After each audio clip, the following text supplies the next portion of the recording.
Tension করেন, তাহলে শুনুন কথাগুলো। সর্বপ্রথম যেটা করতে হবে তা হলো নিজেকে গুরুত্ব দিতে হবে। আপনি যতক্ষণ না নিজেকে নিয়ে ভাবছেন, যতক্ষণ না নিজেকে গুরুত্ব দিচ্ছেন, এই সংসারে প্রত্যেকেই আপনাকে কষ্ট দেবে। আর আপনি সামান্য একটু কষ্ট পেয়ে খুব চিন্তা করে ফেলেন, খুব টেনশন করে ফেলেন, মাথা গরম করে ফেলেন হুটহাট করে, তাহলে বলছি শুনুন, আপনার মধ্যে ধৈর্য থাকা দরকার, আপনার মধ্যে অপেক্ষা থাকা দরকার। লোকে কেউ কিছু বললো বলে আপনি কেন সেটা শুনছেন বা কেন তাতে রিয়্যাক্ট করছেন?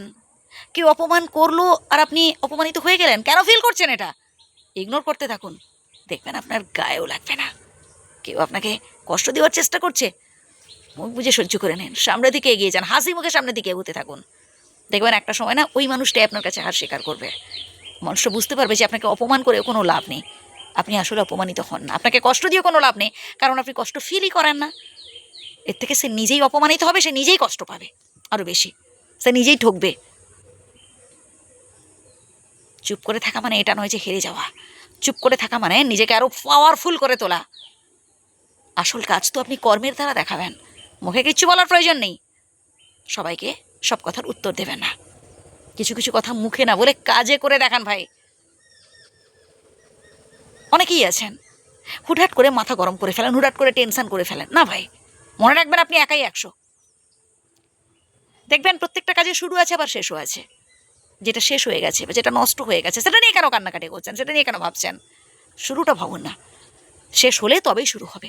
আবার শুরু হয়েছে মানে এর একদিন না একদিন শেষ হবেই। প্রত্যেকটা জিনিসের শুরু আছে আবার শেষও আছে। শুরু তক্ষণে হয় যখন আগেরটা শেষ হয়, শেষ হলে তবেই তো শুরু হবে।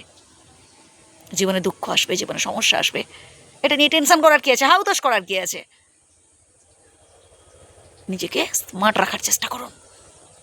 শুধু ভালো পোশাক আশাক পরলে সেজে গুজে থাকলে স্মার্টনেস আসে না। স্মার্টনেসটা আসে একদম মন থেকে। মনটাকে না একদম স্মার্টনেসে ভরিয়ে রাখুন। মনে রাখবেন আপনার দ্বারা সবটাই সম্ভব, আপনি চাইলেই হবে। শুধুমাত্র আপনার মনের জোর দরকার। মনের জোরটাই হচ্ছে সব থেকে বড়, বুঝলেন? সব থেকে বড় ওষুধ হচ্ছে মনের জোর। তবেই দেখবেন আপনি জীবনের প্রত্যেকটা পরীক্ষায় সফলতা অর্জন করতে পেরেছেন।